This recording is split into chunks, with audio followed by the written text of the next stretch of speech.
Good morning, 3:30 ng umaga. Ano tayo? Na-rent yung ating drone. Meron tayong lakad ngayon pa Batangas para mag-check ng dito, ang lupa para sa isang real estate agent. Biyahe tayo ng maaga. Kulang pa tayo sa tulog.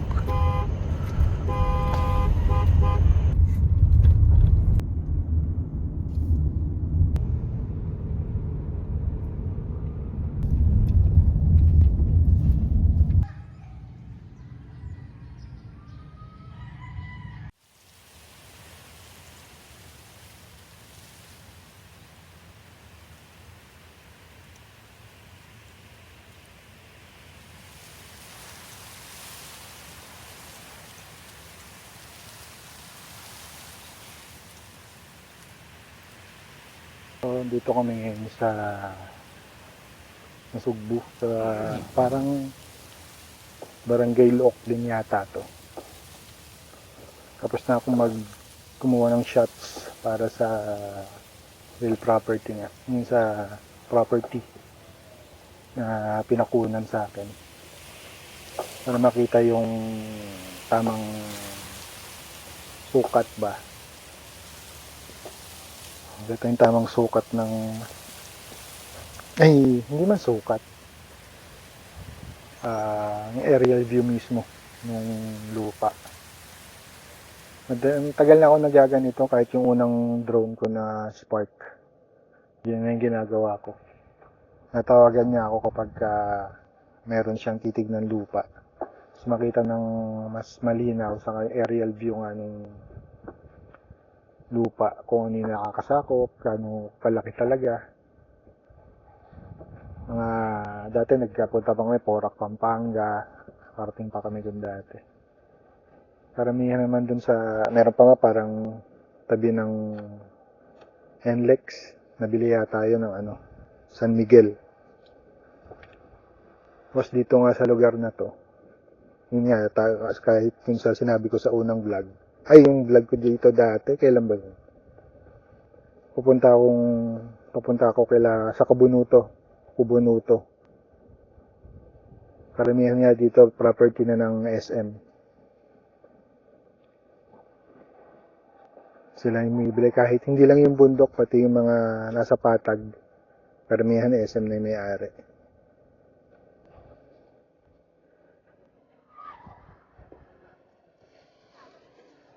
So, dito tayo ngayon sa tabing dagat. Ano ito? Papaya Cove. Tayo sa Papaya Cove. Oo, napakayo. Susunod lang yan.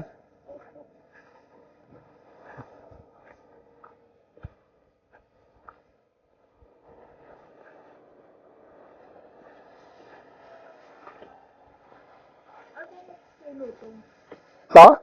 Talisay. Sabi niya, naanyal to, Banaba, Ah. Tambong, sa ngayon Banaba, makakubon. Banaba gamot yun, di ba? Bibili pa ako sa bayan nun eh. Banaba. Ito maganda kasi to. Madalas, ubos. Maganda itong Talisay, malilim kasi. Lalaki ng Pagka yumabong, malilim. Pero sabi kasi nila dati nung maliit ako, tinitiran daw yan ng ng kanto. Sabi. Pero yung sabi malas, ang swerte niya naman. Baka madalas si Manalo sa yan. Yung sa mga Ganon.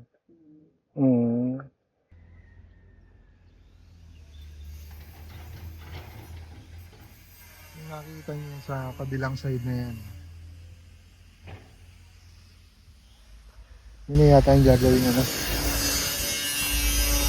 Ilipat na yata dyan yung Manila Yacht Club. Pagkakasabi sa amin kanina. Ayon sa nadinig ko. Diyan na ililipat, tatanggalin na yung Manila Yacht Club. Dito na ililipat. Kaya ang ganda ng pwesto ng bahay nito na pinuntahan natin. Talagang sakto siya. Papaya ko. Kasi ang problema na wala na yung Nawala na ng beach dito. Yun na nangyari.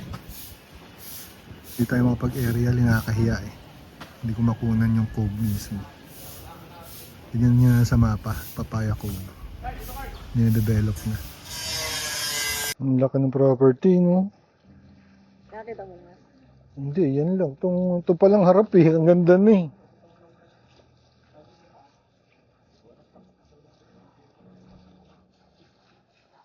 Oh, ang ganda ng coffee shop niya.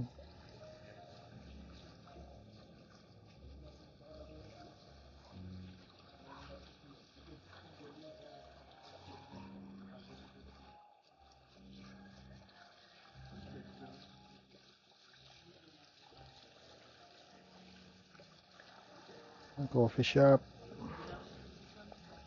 Ilang pinakamataas lang? Pagka cellphone lang, ano, siguro mga 50 meters lang. Ay, 50 meters lang o... Mas mataas ang meters sa feet, di ba? Mm. Pero yung isang gamit ko kanina, ayun, nasa 300, 500 meters kaya. Mga 9, nasa Nabotas na tayo. No? Mga anong oras yung aalis tayo dito?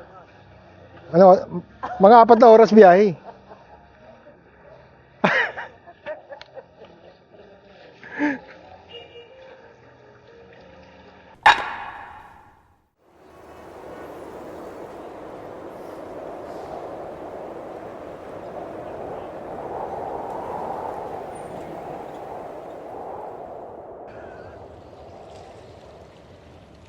Good morning.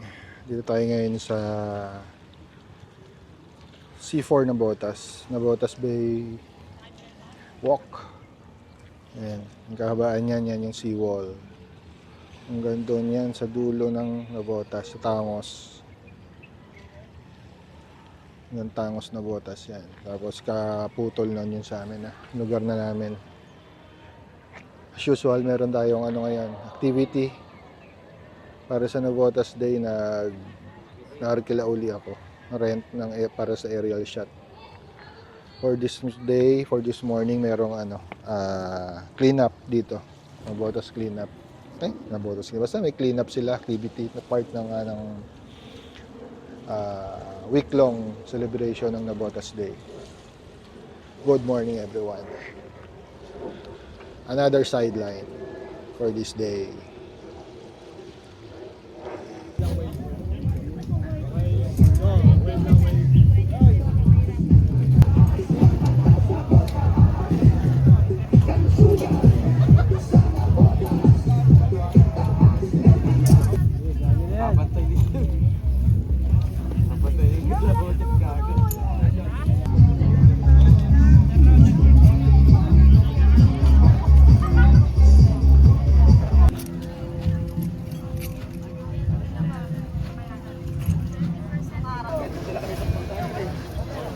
Utang na ako.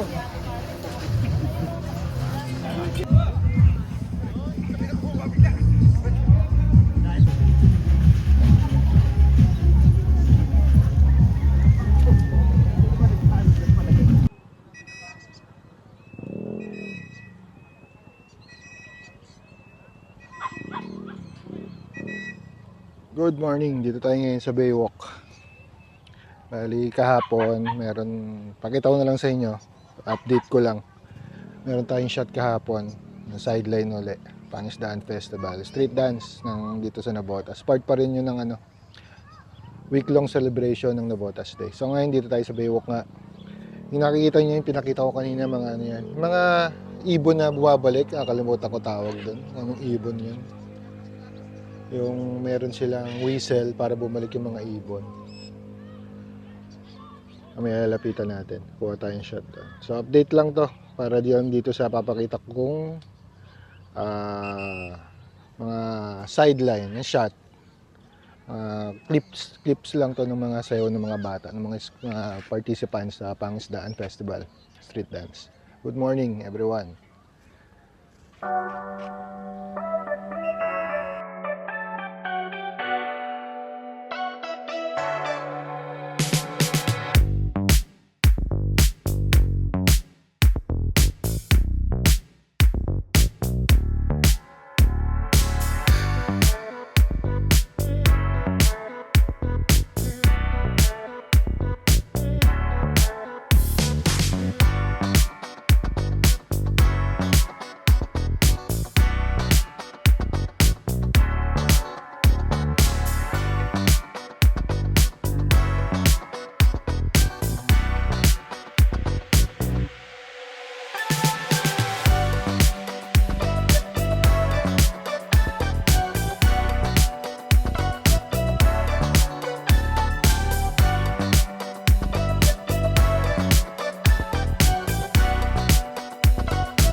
So ito yung kahabaan ng yung Baywalk. Yung nasa left side ko is yung school, elementary school. Punta tayo dito sa may mga baka may mabili tayong alimasag. Dito ko sa right side natin yung pondohan ng mga bangka ng alimasag.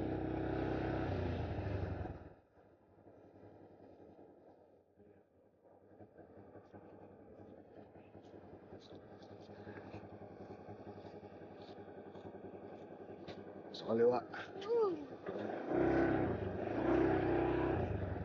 Andiyan yung mga alimasag natin. Tayong mag-hi. Walang alimasag.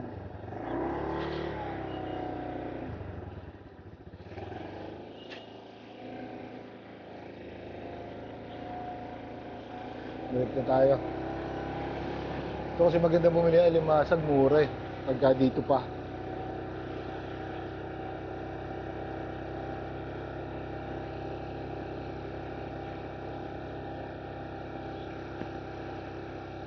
Kaso baka wala pa yung mga bangka eh. Mamaya pa, abang na lang ako sa online.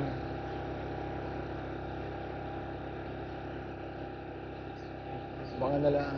Sa online na lang tayo bibili ng limasag. Sana merong malalaki. Madalas kasi puro maliliit na limasag lang eh. Nandiyan ka pa ba? Nandiyan pa ba yung drone natin?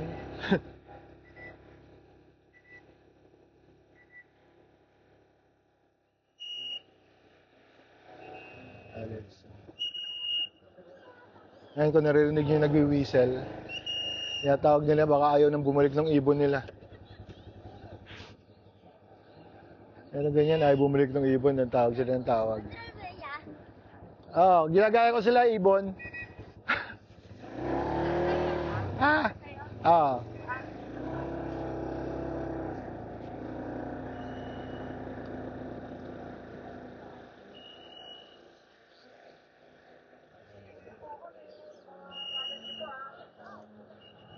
Ang dami nila, oh.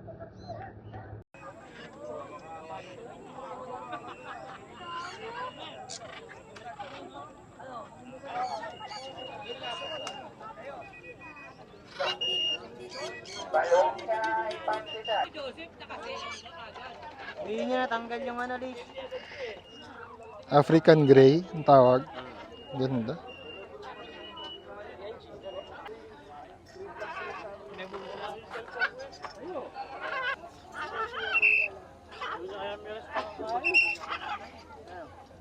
Matagal. Ah, may GPS na siya. Ah, to.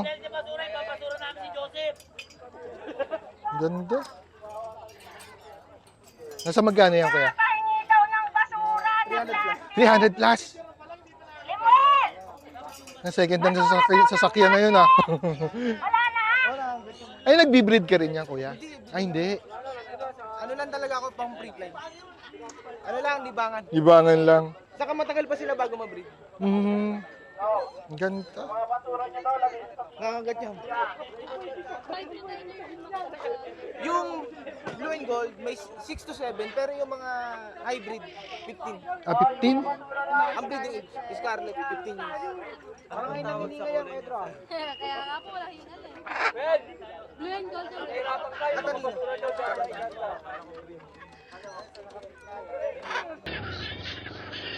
So, nakapag kwentuhan tayong konti saka video. Nakita niyo naman dun sa may-ari ng isang kaka 2, kaka 1, kaka 3.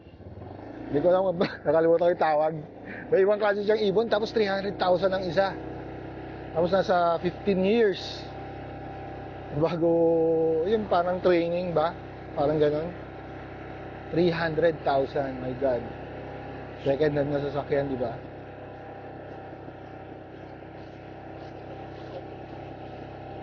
Lupet ng hobby nila, ang lupet. Yun lang, good morning ulit. Magandang umaga sa lahat.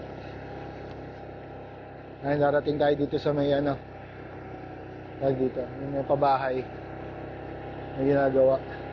5 building. Iba to sa binabantayan ni Boy Pacho.